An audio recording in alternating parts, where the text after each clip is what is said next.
Hey y'all, I'm Diamond Sands, and you are now in a safe space, a place where we can have real, honest, and unapologetic conversation. Today, I have here with me Vanessa, Brianna, and Raquel. Today's episode is about what self-care really looks like. And to start off this episode, I'm going to be stating a quote. If a butterfly told you that being in a cocoon is terrifying, would you still want to be a butterfly? When you hear that, like, what's the first thing that you think of? I think about the actual butterfly and how beautiful it is. That's like my first visualization, and that's what I think. But in terms of the quote, I thought about me having a fear of like deep water. And so there was a time that I took an adult swimming class because I was like, I need to learn how to swim. I really love the ocean. And at one point we had to get in I think it was 11 feet deep of water. And the lifeguard was there and he was like, you have to jump in. And I was the last person to actually jump in, but I was like looking at it and I was like, oh God, I want to learn how to swim. But I'm still there, but I want to learn how to swim.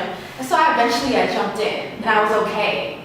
And so when I hear that quote, I'm like, yeah, it may be terrifying, but then I look at the end result, and for me the end result's beautiful. Mm-hmm. And also it's like, depends on what I'm going through at the moment. If it's like, let's say I'm not a butterfly yet, but my outside circumstances are not what I want them to be, and I feel like I'm personally suffering, they're like, well, if you can be a butterfly and go do this, it's going to be very painful and terrifying. Would you still do it? I'm going to still look at the end result. Oh, wow, that butterfly is beautiful. Yeah. So I'm look around and be like, I think this is better, and actually do it. So I will still do it. How about you? This quote to me is about a process. Mm-hmm. And for me, even doing like different projects or tasks, I'm usually good at the pre-planning stage and then what I want the end result to be. And typically with butterflies, no one really thinks about the cocoon phase, you think about the caterpillar and then the butterfly. But the cocoon is the transformative space. And I think as people, especially women, we don't think about creating spaces for us to transform and to evolve. We don't take time for ourselves to step back, to be a recluse, to turn down invites going out with people. We don't turn down dates. We usually just want to go, or just like, okay, or we have to be out, or we have to be on the move or something in order to advance. And I think there's a lot to be said about taking space and time away. So that's what I thought about when I heard the quote. What about you, Kim? Yeah, I just agree to what is being said. I think when it comes to like being a butterfly, you do see the end result. I know for me, the process that stumps me is like seeing the end result, but not being able to like get there, so to speak. Because I can be very just in my head oftentimes, and just like, know what to do from a mental space, but like to actually be grounded and do it physically, it's like it takes a lot out of me to do it, it gets done. So when it comes to being a butterfly, it's like the cocoon, the process of transformation is necessary in order to get to that beautiful end result. Correct. I also think that there's a certain reality of being in that cocoon space that a lot of times is kind of like hoping and wishing that it's not there. Like I hope I don't have to go through all this stuff. Like maybe it'll kind of be hard, but not that hard, right? And it's just like it's gonna be hard, period. But for me personally, when I hear that quote, I really just I feel it, because it's like even on a basic level, when we see people and we see how well they may be doing or how they appear to be doing, whether it be like financially or physically, spiritually, whatever we may perceive them to be, we don't exactly know all the work that it took to get there. Even for our spirit workers and people who, want to make sure that they're putting light and love into the world, there's still a process behind that light and love that's not exactly light and love. And I think a lot of times, we get caught in the light, in the love. And we somewhat actually kind of spoke about it in a previous episode, but the totality of actually experiencing, those dark things, like you have to go through those dark things in order to get to the light and the love. Like, it's literally just a part of that process, and it's not all pretty. Like, there are gonna be times you're gonna be crying, where it's gonna hurt so bad that you're just like, why did I even dig this stuff up? But it's like, it's necessary for you to feel, and it's necessary for you to like go through so that you can move. It's like you can't move if you're blocking everything. And that's a part of that. I know, you go on Instagram, you go on Facebook, and you just see all this stuff, and you're just like, oh, I'm so excited. And yeah, you should be excited to like work on yourself and like, get closer to yourself and get closer to whatever it is that you're trying to do. It's like, please understand that this is not for the faint of heart, and it's just not all oils and baths and candles. I think there's a level of courage one has to have in order to open the door to their self. Because you don't know like what's there, and you don't know how much stuff is there, and things that you've forgotten from like childhood is sitting there dormant, and it's like, oh, I'm triggered for XYZ because XYZ happened 10 years ago and it's still affecting me now. And then the other thing too is like when you do the work.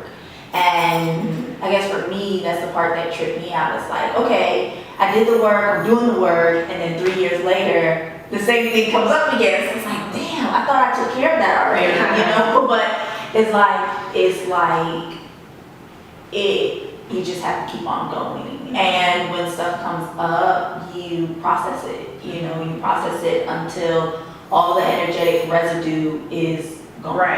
Right.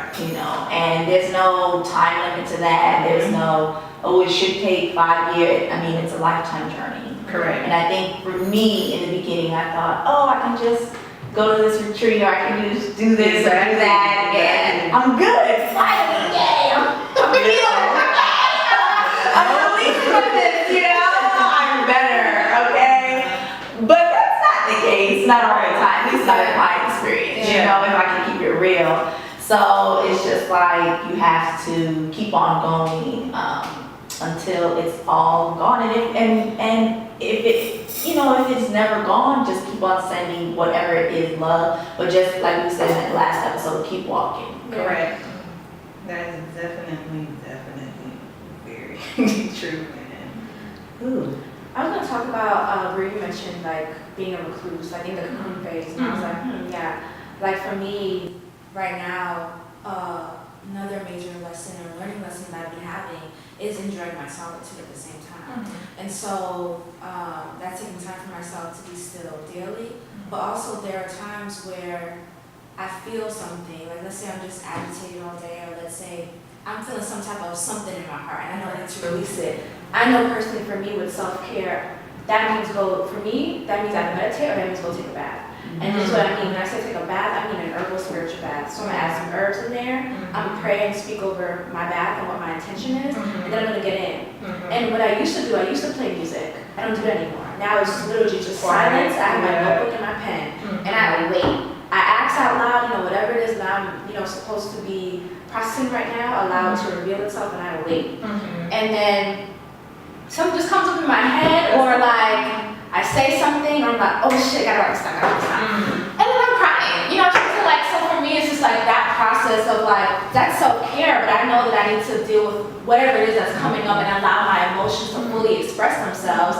And then I'm just writing, and then for me, when I'm writing, that is spirit talking, that is spirit telling me what it is I need to do, what it is I need to work on, or something coming up in the future. Or like, oh, why do you feel like this? Because you're not doing this for yourself. And so one thing that came up recently was like, why did I feel like I was like really aggy? Like I felt like I was really, really aggy that day, especially to my boyfriend. And literally, I have no reason to be upset with him. But he's just in my space. And so, exactly. Mhm. And then it was like, yeah, it came up was like, well, Vanessa, your name is, because, okay, so my birth name is Vanessa. My African name that I was given is Olanike. And so it was like, Vanessa, your name is Olanike, and you're not honoring your spirit. And Olanike means this child, our riches and wealth should be pampered.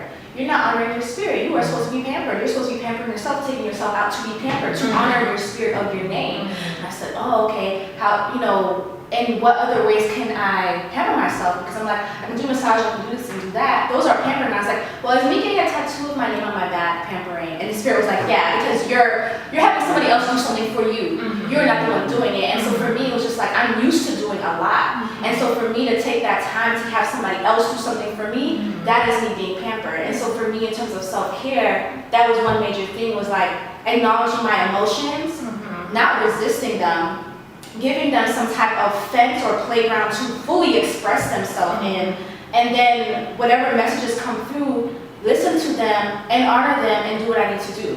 And so for me, I think a lot of times it's like you talk about the recluseness, it's like I know we all need silence, because I feel like silence speaks so much volume, so much truth, and you get a lot of your answers.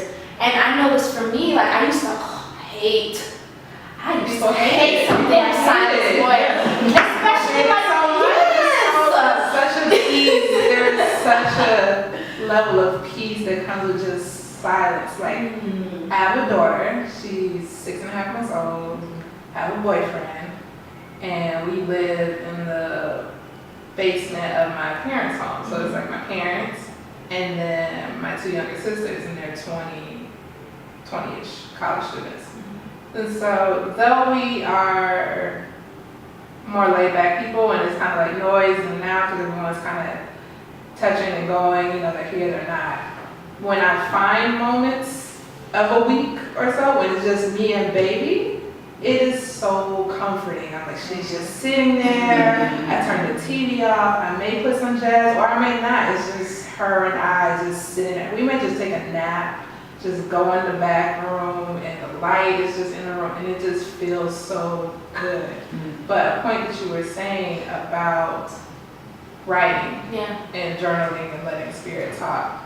I was a journal kid. I always had a diary of some caliber. If it was a composition notebook or it was just whatever. I always had a journal, and I hadn't been writing for like the past year or so. And I realized, or I started noticing that my emotions were always like really bottled up. I just felt very tense all the time. For whatever reason, I would bump heads with people more, or I was just like lashing out, or combination of things. One, just from not journaling, one from being pregnant, and just different dynamics and stuff. And what I started doing this past month, actually, started journaling again, and I felt better. I was telling Dime this earlier. July was a terrible month for me. It was just too much happening. Cars got totaled, trees are falling. My pet died. It was just, I ran away. I say that lightly, but I was just at a fed up point. So I just took the baby, we just left. I just got on the bus, got on the train, came to the city, and we were just gone. I didn't say anything to my boyfriend. I didn't say anything to my family. I just left. But so I started journaling again and started acknowledging whatever feelings I was having. If I was resentful for my boyfriend for being able to go out, even to work, I'm just like, you get to leave the house. I've been at the house all year, whatever. I'm just here with the baby. You get to go out. You go out to drink. Afterwards with friends. It's just like I don't have that luxury because I nurse her as well. So I'm like, I can't really drink with her like that. Or if it's looking at people on Instagram, Facebook, I'm just like, they're making art, you're doing this. I've had to really just unfollow people because my jealousy and envy was just skyrocketing, and I knew that. And I just want to pause you real quick. I fucking love that. You're fucking honest with yourself. You said my jealousy, my envy. You actually acknowledge that I feel away. Yes. Continue. I was just so happy to hear that. Continue. No, and acknowledging that, and actually it's okay to feel that way. People are prospering and you are here at home. It's not to say I regret having my daughter or anything like that, but it's just I'm moving at a different pace. When I felt like I was on track to move another way, life shifted. I went into a cocoon, and think that's the thing as well. People expect change to happen, or as you were saying, that, you know, situations reoccur.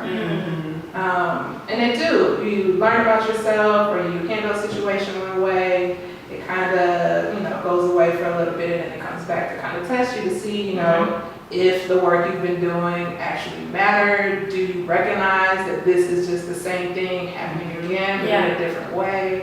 You know, do you have the tools necessary to overcome it without it, you know, setting you back any type of way? Or there may just be new lessons to learn from this thing.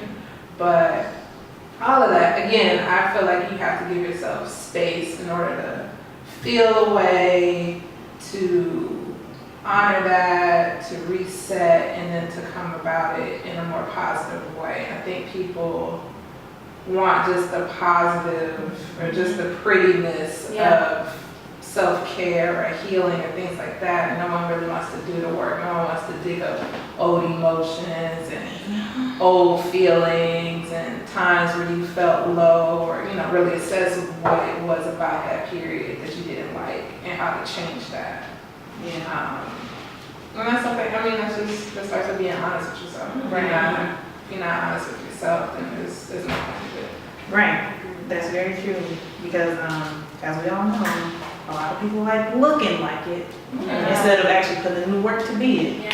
And I know for me personally, when it comes to like self-care, having to really learn how to be tough with myself when I need to, but not like overly like, you know, critical, and learning when to be gentle with myself. Learning to be gentle with myself is something that came from me basically not really talking to people. It's like, you know, I didn't have anybody there who was like utterly telling me it was going to be okay, so I had to do that to myself. You know, there was a meme, matter of fact, that I saw the other day, and it was like basically me doing self-care, and it was like, what's that lady who be fixing everybody's life? Right, so she was hugging, I think it was Karuchi, it was somebody she was hugging, and it was like me and me, basically like hugging herself. I was like, yo, that was literally me for like ever. And there are always times where I'm in that space and I'm mentally hugging myself and telling myself, you know, you're gonna be fine, it's gonna be okay. How you feel right now is valid, like, you're gonna be fine. I'm so grateful that I've got to the point where I can even do that with myself. Because so many people, you know, don't have that, where they legitimately don't think that they have anybody. And it's like, you always have yourself. You always have God, you always have yourself. And I know that, so that it took me going through all the aloneness that I went through for me to be able to be like, you know what? I have me. Like, I literally have myself, and I saved myself, me and my creator, saved myself every time. So, that it took going through that really low stuff. And I mean, of course, we all have struggles. I still struggle with a lot, especially when it comes to my emotions. So, you know, just being able to really be gentle with myself is something that I spend a lot of time working on, and that I still work on, because, you know, it's a process. It's really a process. I definitely can relate to that, because I am super critical. I am super judgmental of myself. I am so hard on myself, like to the point where people have to tell me, like, no, you're doing a good job. You're doing okay. And I'm like, no, it's not good enough. I got more. You know, but it's just like, that is so important. Like, that is my current lesson. Like, literally right now is like learning to be gentle, because I'm usually the fire one. I'm usually the, you know, yeah, you gotta do it. You know, pick yourself up, you know, kind of thing. But it's like, you know, that's cool, but again, it's a time and a place for everything. So now it's like, I feel like I need more of my water side and more of the nurturing side. Like, yeah, you're gonna do it, and I am gonna push you, but it's okay. Like, those two words. It's good. I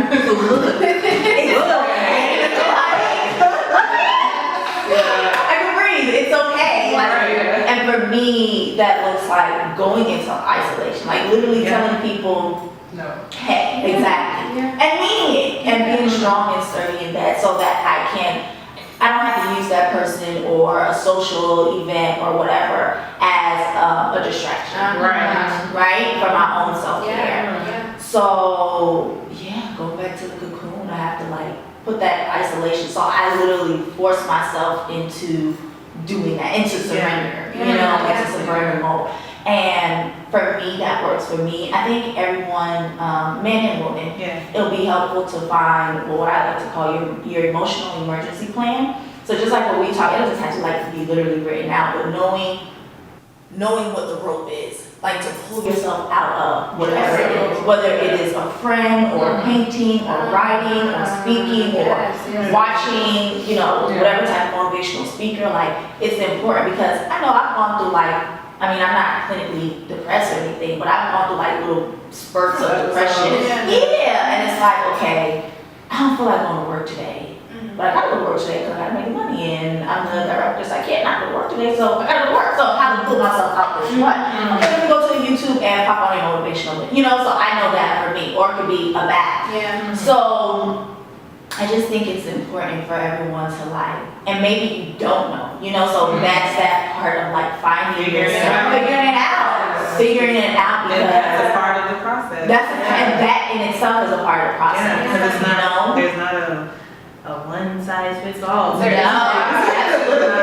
Absolutely not. That's burning sage. Exactly. That's a part of that. But it's not that dancing in your underwear. It can be a multitude of things. It could be a bath. It could be finding a motivational video or something to listen to. I have a positive music playlist that it's just I'll just put it on shuffle and songs that I sing. Yeah. So if I'm feeling moody or something like that, what my trigger has been navigating around postpartum is I have to go outside. Because I spend a lot of time inside with the baby. So I'm like, okay, we're gonna go for a walk, we're gonna go to a park, we're gonna go to the pool, we gotta do something. We're gonna sit on the porch, just a few moments, few minutes, however long it needs to be, we have to be outside. So that's been my safeguard, I guess. If I just get too worried about it, I'm just like, okay, it's too much. And then, when I've realized my capacity or being okay with saying this is too much, like just not passing her off, but asking for help. Yeah. Like if someone's in the house, I'm like, hey, you just watch the baby, I need to go shower. That's a real thing. It's just early on, it's just like, it'll be like 3 days in between like taking a shower, and I'm just like so warm with caring for her. She wakes up, she's crying, whatever. So, just being like, here's the baby, I'm gonna go shower, I'm gonna sing a song, have fun. Yeah. But, pressing pause and finding out what those rituals for you are. So like I said, self-care isn't just a one-size-fits-most thing. It's not just buying a crystal necklace or, it's, all of those things that I'm starting to see now. It's just, if it's crystals or if it's burning sage or if it's listening to a particular music artist or going out to particular events or things like that. It's the work that you put in. Correct. I think it's important that you said relying on your support system. I think that's something that as women we believe that we have to do everything on our own. And it's, if we ask for help, we're a bad person or a bad mother, or it's just we're just supposed to do it. And I'm like, no. Even if you can do it on your own, I'm still asking for help because I want to know what I'm doing is on point, correct, and everything, and I'm not burning myself out. So another key to, for me, when it comes to self-care is knowing your support system, or if you don't know it, create a support system. So especially as a new mom, so you can't say, oh gosh, just the simple things. I haven't eaten, I haven't showered, and I understand that's not easy coming from, I used to live in Tallahassee, and it's a place where a lot of people are not with their families. And I could not imagine imagine, I mean, hopefully I'm blessed to, when I have a child, live with my mom or, be in close proximity to my mother, because that's how I was raised. My mother, my aunts, my uncles, everybody was there. It was just there. So I always tell my friend, we're not on our own little island and we have to say, go to the next person. We don't have to dwell on person. I always say that because it's like, we don't have to do it alone. And although I just said, I purposely isolate myself, that was a different topic, right? So I can literally cut out that distraction. But when it comes to asking for help, I'm like, hey, you got to pick up the phone and trust that people will be in place for you. It's important. It's crucial. I was going to say, when you talk about building that support system, because I think as women, I think it's good to have some other woman around you where you can do that. And for me, that's really having intentional, genuine friends. Not friends. Intentional, genuine sisters. Because for me, there's a deeper level of like coming through. You know what I'm saying? Coming through for you. And I really do feel like a part of self-care for women is to build that around you. And that's kind of what I'm working on now. But it's like, it's weeding people out and seeing who they are, spending time with them and going from there. But it's literally who's going to come through for me when I really need it. Because it's just like, you can go, these people can do this, can do that. But when I really need you, like, hey, can you really watch my daughter for like, just a little bit right now, do this. Are they really gonna come through? Or can you maybe cook breakfast for me because I'm just really too tired right now? That is super important, and it comes back to not being by ourselves. So we were talking about ancestral tradition. We had communities of women that would come through, and sometimes I feel like with the people right now, this is not real. This is some phony shit. This is some shallow shit. Okay, I'm trying to take it to the deep end. And so, self-care for me right now is really gaining sisters and gaining my tribe and really being like, y'all with me. And also self-care is like, I need to cut you out right now because there's no mutual exchange here as well. So, I really like that you touched on that because it's true. There's a balance of solitude, but there's a balance of community at the same time. And right now, we are not where we should be with that. Listen, I believe the S in self-care stands for sisterhood. Okay?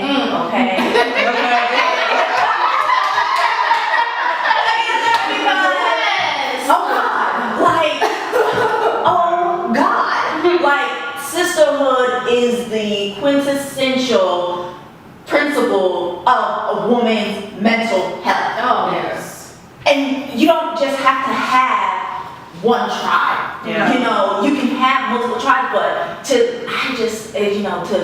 do it all alone is just like so erroneous in so many ways. Like, how many times have my sister pulled me out of my shit? No pity party. In the pity parties, you want to have them, but they have to keep to a limit, right? But that's sisterhood, knowing, and like Onika said, if you don't have it created, and be intentional about creating. Anybody that comes into your time and space, I'm either a resource to them or they're a resource to me. And that's just how it has to be. That time is too precious. Oh God. This was definitely a really good conversation. Definitely. For me, I just see just more of the good. And this has come up for me in spirit, but I just see it. It has me talking about it. I just see the importance of it more. It needs to happen. I got it. I'm just saying, for me, message received, work to be done. It's always good when something can confirm what you're doing. It's like, this is exactly why I'm doing what I'm doing. Confirmation. Thank you, ancestors. Thank you, spirits. Thank you, creator. Exactly. Yeah. So I guess that's gonna wrap up this episode. Y'all can catch us next time. Peace out. Deuces.